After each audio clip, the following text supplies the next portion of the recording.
Hello guys and welcome to Manual Education. So this video is for all the B.Ed aspirants जो कि 2025 में B.Ed CET या फिर ELCT का exam लिखने वाले हैं and they are targeting top colleges like BTTC या सेंट जेवियर्स हो गया या फिर कोई और टॉप कॉलेज आप टारगेट कर रहे हो इन मुंबई, इन पुणे या फिर ऑल ओवर महाराष्ट्र कहीं भी। तो ये वीडियो आपके लिए काफ़ी इंपॉर्टेंट है guys. As you all know कि रिसेंटली B.Ed CET के एग्जामिनेशन कंडक्ट हुए थे, उनका रिजल्ट भी आ चुका है, रिजल्ट काफ़ी अच्छा रहा है और इस साल परसेंटाइल में आपको आपके स्कोर्स भी मिले हुए हैं। And to all the students जो कि नेक्स्ट ईयर के लिए प्रिपेयर कर रहे हैं, आपको इतना समझना होगा कि आपके जो कॉम्पिटिशन है वो ऑलरेडी आप हो चुके हैं, बिकॉज 2024 में ही हमने देख लिया था कि कॉम्पिटिशन काफ़ी ज़्यादा हाई थे एंड काफ़ी लोगों ने अच्छा परफॉर्म भी किया है। तो आपको कंपटीशन का भी ख्याल रखना पड़ेगा और आपको कट ऑफ्स का भी ध्यान रखना पड़ेगा कि 2024 में क्या कट ऑफ रहे थे और 2024 में आप क्या एक्सपेक्ट कर सकते हो। कंपटीशन हर साल थोड़ा ऊपर ही जाता है, कभी कम नहीं होगा कंपटीशन। तो आपको उस हिसाब से अपनी प्रिपरेशन को स्ट्रैटेजाइज भी करना है, चैनलाइज भी करना है। अब ये वीडियो उन सारे एस्पिरेंट्स के लिए हैं जो कि वर्किंग प्रोफेशनल्स हैं एंड जो कि अपने फाइनल ईयर ऑफ ग्रेजुएशन में भी है, बिकॉज वर्किंग प्रोफेशनल्स को हैसल करना पड़ता है between their work and their preparations. Same way college के स्टूडेंट्स को भी हैसल करना पड़ता है between their final year of graduation as well as B.Ed की प्रिपरेशंस के लिए। तो आपको दोनों ही चीज़ों को अच्छी तरह से बैलेंस भी करना है। फाइनल ईयर ऑफ ग्रेजुएशन के स्टूडेंट हो तो आपको प्रोजेक्ट्स, असाइनमेंट्स और अपने फाइनल ईयर के एग्ज़ाम्स को भी टैकल करना है, साथ ही साथ आपको प्रिपरेशंस पर भी ध्यान देनी है। वर्किंग प्रोफेशनल्स हो तो आपको टाइम को मैनेज करना है। तो इस दौरान आपकी सेल्फ प्रिपरेशंस काफ़ी काम आ जाती है।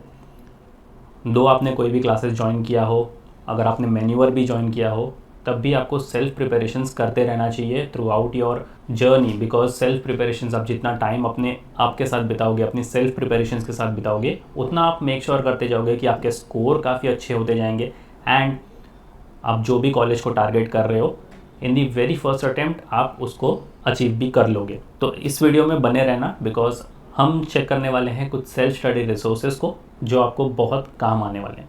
So let's start with the video, but before that फटाफट सोशल मीडिया हैंडल्स के साथ कनेक्ट हो जाओ। Instagram, Facebook, Telegram group, WhatsApp group के साथ ज्वाइन हो जाओ, जहाँ पर आपको बहुत सारे अपडेट्स, नोटिफिकेशन, इंसाइट्स मिलने वाले हैं। मैन्यूअर B.Ed एंट्रेंस के यूट्यूब चैनल को फटाफट सब्सक्राइब कर लो, जहाँ पर आपको बहुत सारे इन्फॉर्मेटिव, कॉलेज को लेकर इन्फॉर्मेटिव कंटेंट मिलने वाले हैं। इन सारे सोशल मीडिया हैंडल्स का लिंक आपको डिस्क्रिप्शन बॉक्स में मिल जाएगा, kindly check the description. Self preparations के लिए आपको कुछ चीज़ें समझनी बहुत इंपॉर्टेंट है। सबसे पहले आपको सिलेबस को समझना होगा, अंडरस्टैंड द सिलेबस। अगर इसकी अंडरस्टैंडिंग हो गई आपकी तो आपकी प्रिपरेशंस काफ़ी हद तक बहुत अच्छी हो जाएगी। अब आप मार्केट में जाओ, आपको एक बुक मिल जाएगी जिसमें आपके बहुत सारे टॉपिक्स होंगे, सिलेबस काफ़ी वास्ट होगा, आपको समझ में नहीं आएगा कि कितना आपको पढ़ना है, कितना आपको छोड़ना है, कौन सी चीज़ें इंपॉर्टेंट है आपके प्रिपरेशंस के लिए, कौन सी चीज़ें नहीं इंपॉर्टेंट है, and you end up studying up और rather mugging up the whole book. तो कई बार ये हो जाता है कि स्टूडेंट्स बहुत ज़्यादा ओवर प्रिपेयर्ड हो जाते हैं अपने एग्जामिनेशन के लिए, और कई बार ऐसा हो जाता है कि स्टूडेंट्स अंडर प्रिपेयर्ड भी हो जाते हैं। तो सबसे पहले सिलेबस की अंडरस्टैंडिंग होनी बहुत ज़रूरी है। एक ही बुक आपको हर एक एग्जामिनेशन के लिए काम नहीं आने वाली है, तो आपको ये समझना बहुत ज़रूरी है।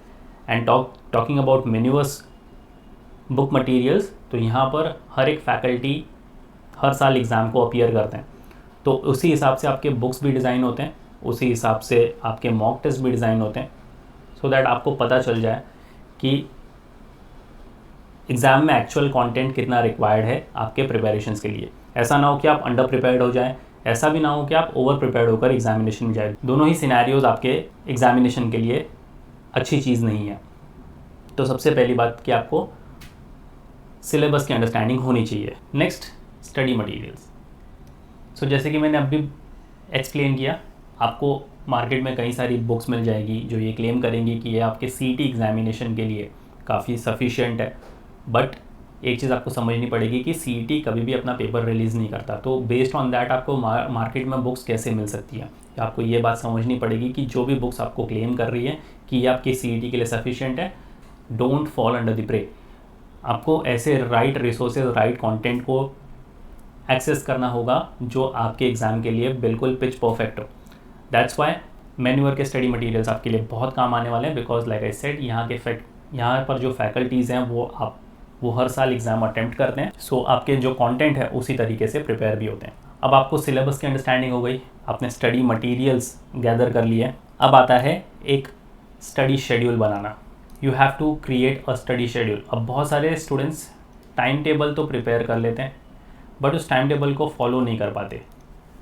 टाइम टेबल अगर आपने प्रिपेयर किया है तो उसको थॉरली फॉलो भी करना पड़ेगा। Create a realistic time table.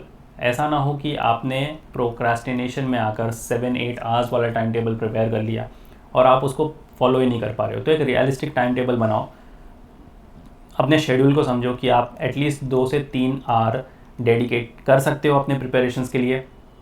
Starting phase में इतना काफ़ी है, अभी आपके पास काफ़ी अच्छा वक्त है because you have 8 to 9 months in your hand for the next CET to come.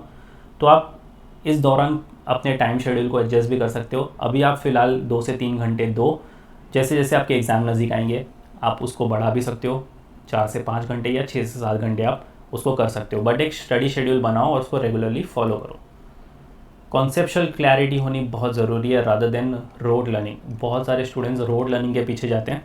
Road learning बिल्कुल नहीं करनी है। ऐसे आप अपना पूरा सिलेबस ख़त्म तो कर लोगे बट आप समझ नहीं पाओगे कुछ, और एग्ज़ाम में 90% आपके चांसेस है कि आप सारी चीज़ें भूल जाओगे। तो अगर आपके कॉन्सेप्ट्स क्लियर है, आपका बेसिक्स क्लियर है, तो आप काफ़ी अच्छे से एग्ज़ाम में भी परफॉर्म कर पाओगे। फिर आता है प्रैक्टिस रेगुलरली। जो भी आपने चीज़ें पढ़ी हुई हैं उसकी रेगुलर प्रैक्टिस होनी बहुत ज़रूरी है। सिर्फ पढ़ के उसको रखना काफ़ी नहीं है, आपको प्रैक्टिस भी करनी पड़ेगी। अगर आप प्रैक्टिस ही नहीं करोगे तो आपके डाउट्स नहीं आएंगे, और आपके डाउट्स आने बहुत ज़रूरी हैं कि अगर आपको डाउट्स नहीं आ रहे तो इसका मतलब आप गलत प्रिपरेशन कर रहे हो। सही प्रिपरेशन करोगे, प्रैक्टिस अगर रेगुलरली करोगे तो आपके डाउट्स आने बनते हैं, और डाउट्स जितने आएंगे उतनी आप नई चीज़ें सीखते जाओगे। सो इसलिए प्रैक्टिस आपको रेगुलर बेसिस पर करते रहनी चाहिए। उसके बाद सबसे इंपॉर्टेंट चीज़ है मॉक टेस्ट, और सबसे निगलेक्ट की जाने वाली चीज़ भी है मॉक टेस्ट। बहुत सारे स्टूडेंट्स का ये मानना है कि अभी हमने अपना सिलेबस जस्ट स्टार्ट किया है या अभी स्टार्ट भी नहीं किया है तो हम मॉक टेस्ट क्यों दें, मॉक टेस्ट से हमारा स्कोर नहीं आने वाला। ऑब्वियसली आपका स्कोर नहीं आएगा, बट आपको डीमोटिवेट नहीं होना है। आपको एटलीस्ट इतना पता चल जाएगा कि आपका वीक जोन क्या है, आपका स्ट्रेंथ क्या है। काफ़ी अच्छा टाइम है आपके पास आपके वीक जोन पर काम करने के लिए। तो मॉक टेस्ट देने से ही पता चलेगा कि आप कौन सी चीज़ों में लैग कर रहे हो, कौन सी चीज़ों में स्ट्रॉन्ग हो। और भले आपका सिलेबस आपने स्टार्ट नहीं किया है, प्रिपरेशन स्टार्ट नहीं की है, मॉक टेस्ट दो, और एंड तक आपको मॉक टेस्ट देते ही रहना है। फिर आता है रिवीजन।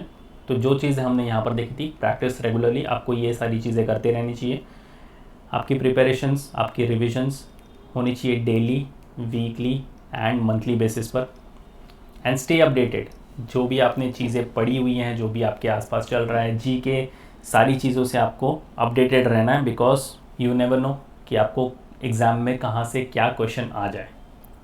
सो गाइज, ये है आपका एक कंप्लीट रोड मैप कि आपको कैसे सेल्फ स्टडी के साथ आगे बढ़ना है, और सेल्फ स्टडी के लिए आपके पास होने चाहिए राइट रिसोर्सेज। सो रिसोर्सेज को आप कैसे एक्सेस करोगे? Allow me to take you to the official website of manual education and guide you about the self-study resources. Alright, so just head to the official website of Manual Education, click on buy online, यहाँ पर B.Ed Entrance पर आ जाओ, scroll down करो, full course को checkout कर लो।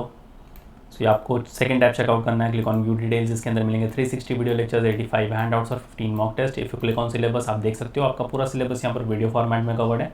Easily आप अपने base पर सारे वीडियोस देखकर खत्म कर सकते हो। If you go back, you can order some books as well, click on show package, scroll down तो आपको पहला वाला टैब चेकआउट करना है, क्लिक ऑन व्यू डिटेल्स, इसके अंदर मिलेंगे आपको English, reasoning and general knowledge की books. If you want to order, simply click on add to cart, ये आपके घर पर डिलीवर हो जाएंगी within 7 working days pan India level पर। ई बुक्स के लिए आप नेक्स्ट वाला टैब चेकआउट कर सकते हो। If you go back, you can check out the sectional course. अगर आपको ऐसा लग रहा है आपका कोई पर्टिकुलर सेक्शन वीक है, click on show package, scroll down कर लो, यहाँ पर आप चेकआउट कर सकते हो GK and current affairs, which is a very vast section, English, logical reasoning, verbal and critical reasoning, teacher aptitude का वर्कशॉप जो आपको बहुत हैंडी होने वाला है। And if you go back, you can check out the mock test as well, click on show package. यहाँ पर आपको मिलते हैं टॉपिक वाइज टेस्ट, जहाँ पर आप 100+ टेस्ट सॉल्व करने वाले हो।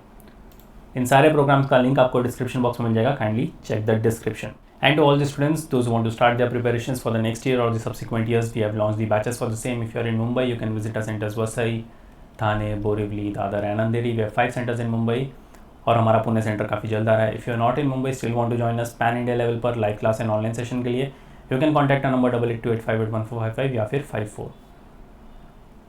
Regardless of the batches you have join, आपको इन सारी चीज़ों का एक्सेस मिल जाता है। So yes guys, that was pretty much it for the video. Until then, I'll see you in the next one.